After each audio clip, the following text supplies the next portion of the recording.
आप बोल रहे हैं कि हुड्डा मिला हुआ है, हुड्डा को बीजेपी से प्रेम है या बीजेपी से डर है? डर है, मिला हुआ? डर है, डर। प्रेम नहीं है, प्रेम इसको किसी से भी नहीं है, अपनी औलाद से भी नहीं है।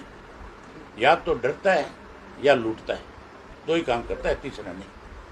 प्रेम तो होता है तो फिरोज तक के लोगों को जो जमीनें हैं उनको, इसको अपने कौन सी सिटी हुआ उसको नहीं दिलवाता।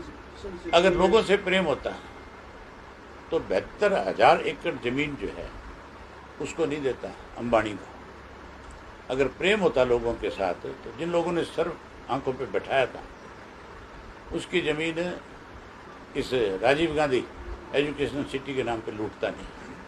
फिर तो उन लोगों को कहता कि भी तुम अपने सेक्टर काटो, या उन लोगों को कहता कि भी मैं तुम्हारी ज़मीन को, खेती करने वाली ज़मीन को सरकार को एक्वायर नहीं करने दूंगा। आप बेचना चाहोगे, देना चाहोगे तो ठीक है, अदरवाइज सरकार ज़बरदस्ती नहीं लेगी। हमने नहीं ली, हमने भी तो राज चलाया।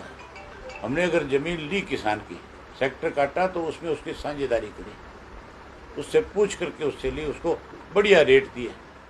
रेट अगर किसी के गवर्नमेंट के टाइम में बढ़े तो दिल्ली के लोगों से जा करके आप पूछ सकते हो कि चौधरी देवीलाल ने जब डिप्टी प्राइम मिनिस्टर थे तो दिल्ली के किसान की ज़मीन का रेट लाख रुपये पर एकड़ नहीं मिलता था। उन्होंने उस वक्त 5 लाख किया, जो आज 50 करोड़ से भी ज़्यादा है। क्या ये कहेगा और क्या कहेगा? फर्क नहीं पड़ा तो लोगों को टेलीफोन क्यों कर रहा है? लोगों को ये क्यों कह रहा है बीजेपी में चले जाओ?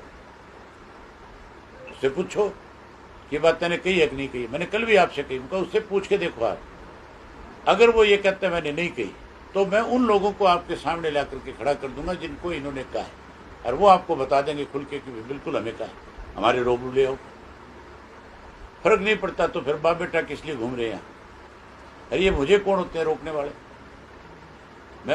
हमारी अपनी पार्टी है, इंडियन नेशनल लोकल पार्टी, जिसने कांग्रेस को अनेक बार सत्ता से बाहर किया, देश की सत्ता से बाहर किया। हम अपनी रैली कहाँ रखें कहाँ नहीं रखें ये फैसला हमारी पार्टी के लोग करेंगे, ये तो नहीं कर सकते। आज हरियाणा को बचाने की जरूरत है। आज विपक्ष खत्म हो गया, विपक्ष सरकार के साथ मिल गया। आज हमारा जो भविष्य है, यूथ वर्ग जो है, उसको अंधेरा नजर आ रहा है। और अंधेरा इसलिए नजर आ रहा है कि उसके लिए कोई जगह बची थी। पहले बीजेपी ने लूटा, फिर जेजेपी ने लूटा उसको, फिर कांग्रेस ने लूट लिया। अब समझ में आ गई। अब यूथ वर्ग जो है विशेष रूप से इंडियन नेशनल लोकल पार्टी के साथ जुड़ रहा है, चौधरी देवीलाल की नीतियों में आस्था व्यक्त कर रहा है।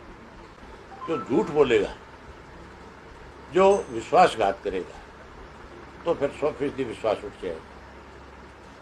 विश्वास इसीलिए उठता है जब आदमी झूठ बोलता है, लूट मचाता है। झूठ और लूट वालों की एक दुकान तो बंद होगी, अब ये भी होने वाली है। और अगली बार बीजेपी की भी रान काटेंगे। वित्त साहब ने भी मिनिस्टर हटा दिया। वित्त साहब ने नोटंकी की आदत पड़ गई बेचारे को, इसको रामलीला में चला जाना चाहिए। ठीक है।